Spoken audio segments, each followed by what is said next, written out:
ನೋಡಿ ಈ ದೃಶ್ಯವನ್ನ, ನೋಡಿ ಈ ದೃಶ್ಯವನ್ನ.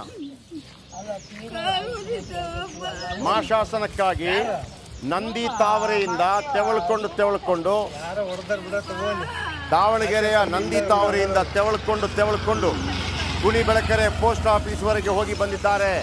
ಪೆನ್ಷನ್ ಸಿಕ್ಕಿಲ್ಲ. ಯಾಕೆ ಅಧಿಕಾರಿಗಳು ನೋಡಲ್ಲ? ಯಾಕೆ ಒಂದು ವೀಲ್ ಚೇರ್ ಕೊಡಕ್ಕಾಗಲ್ಲ ಇವರಿಗೆ?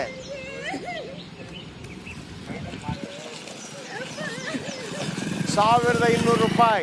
ಛೇ,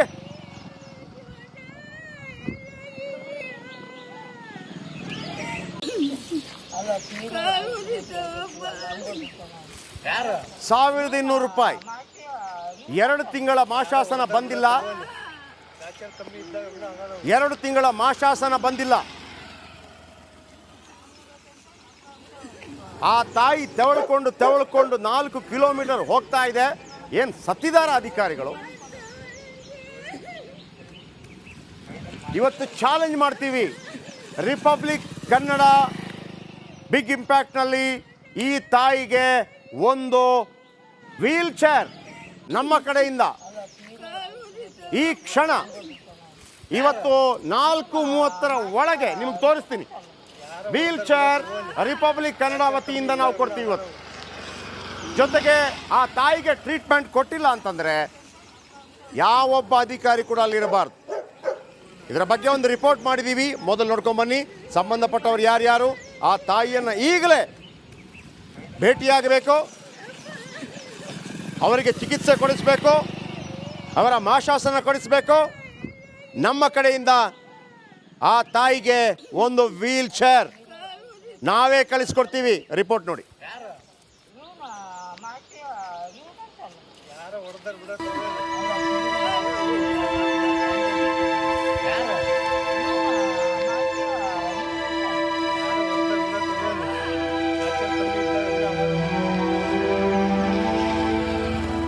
ವೃದ್ಧೆಗೆ ಒಂದು ಕಾಲು ಬೇರೆ ಇಲ್ಲ.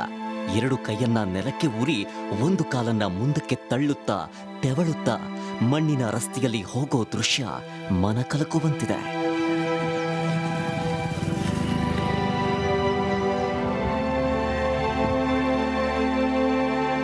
ಎಸ್, ಹೀಗೆ ಈ ರೀತಿ ತೆವಳಿಕೊಂಡು ಹೋಗ್ತಾ ಇರೋ ಈ ವೃದ್ಧೆಯ ಹೆಸರು ಗಿರಿಜಮ್ಮ. ದಾವಣಗೆರೆ ಜಿಲ್ಲೆಯ ಹರಿಹರ ತಾಲೂಕಿನ ಕುಣಿಬೆಳಕೆರೆ ಗ್ರಾಮದಲ್ಲಿ ಈ ಸಮಾಜವೇ ತಲೆ ತಗ್ಗಿಸೋ ಘಟನೆ ನಡೆದಿದೆ.